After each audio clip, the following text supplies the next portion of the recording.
What's up, CSU Rams fans? Rich Kurtzman here from Moby Arena, where your Rams have lost again 6 straight times, and it was the 6th straight time at home. It was the first time that the Rams have lost with Steve Barnes as head coach. That's right, no Larry Eustachy tonight, as the team found out just hours before tip-off. Well, they said during the post-game presser that it was about in the morning when they found out that Larry would not be coaching the game tonight.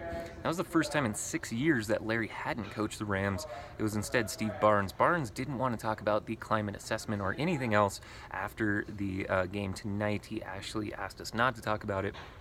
He denied, or he, sidestepped any questions about it. But let's get to the game. Raekwon Mitchell, he was on fire to start the game. He was 3 for 3. He had 9 points in the first half alone, but then went ice cold in the second half. But he was kind of the ignition for the Rams. They led 12-11 early before they gave up a 9-2 run to Nevada. Nevada then took the 20-14 lead.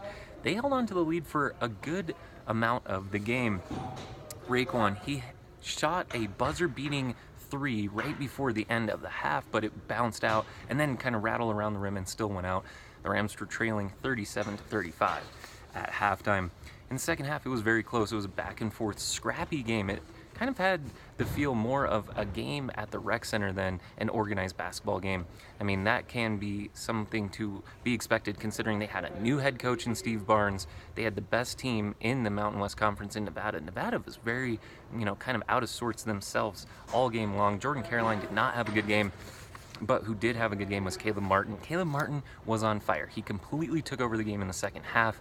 He really pushed Nevada to this victory tonight, 76-67 over the Rams. And with 2:53 to go, the Rams were down only 3 points, but then Martin hit 2 free throws. He hit a clutch 3, and he pushed them ahead by 8. Then he hit another 3 a couple minutes later, and that was pretty much all she wrote for the Rams. They fought stalwartly, yes, but there was definite fatigue. Even Steve Barnes said it so at the end of the game.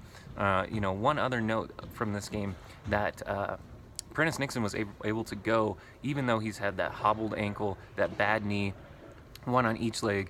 He hadn't been able to play for 4 games. He came out and played because Barnes said he really wanted to go, and he couldn't keep him off of the court. And, now Barnes says that he's very worried about Nixon's ankle, quote-unquote, blowing up going into the next game.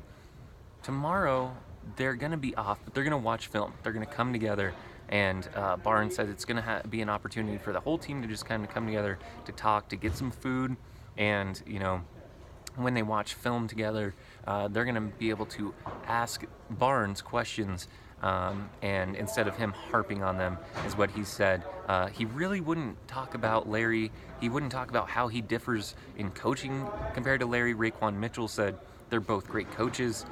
They wouldn't really talk about it either, but everybody knew that the elephant in the room was that Larry Eustachy wasn't here. The Rams, they tried really hard. They fought hard to win under Steve Barnes. They were unable to do so. They lost their 6th straight game to fall to 10-15 on the season.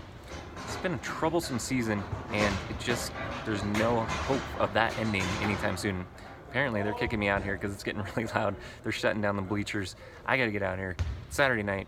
Time for a beer. Time for an old Aggie. Have a good night, Rams fans.